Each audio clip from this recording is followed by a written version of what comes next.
The purpose of this podcast is to give you a framework for understanding third-party beneficiaries.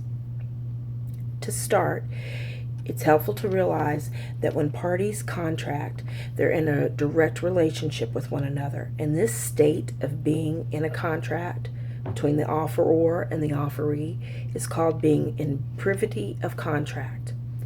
So as you're starting to learn about third parties that might be a part of this contract, it's essential to first identify who's in the contract, the direct relationship. So look for who the offeror and the offeree are. And then the next thing you do is identify, are there any third parties that are involved?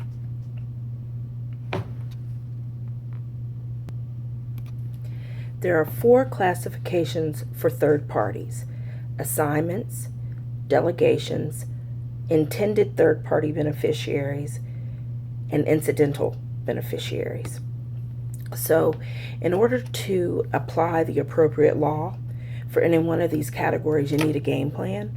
And so what I'm trying to do here is to give you some tools that will help you analyze third-party scenarios.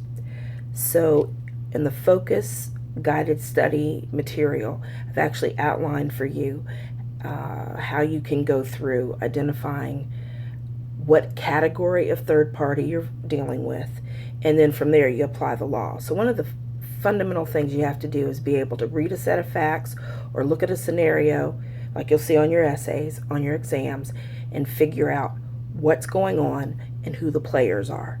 So the first step is going to be figuring out who's involved in the contract, who are the parties that are in the direct relationship, who's in privity of contract.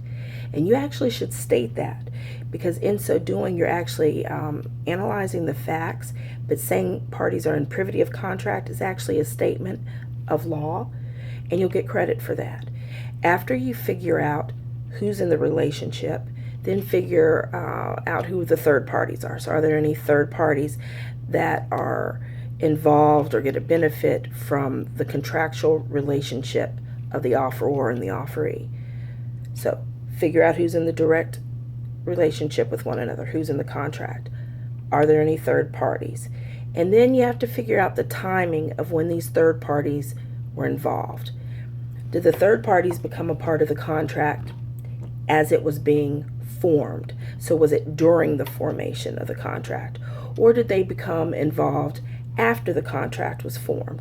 And depending on the answer to that question, you will be in the various categories of third parties. So there's a handout that's available for you. And as we go through some examples in the upcoming podcast, I want you to have that handout. It actually looks something like this. And we're going to walk through some examples to help you understand how to get to the right area of law and then apply the appropriate law for the third parties.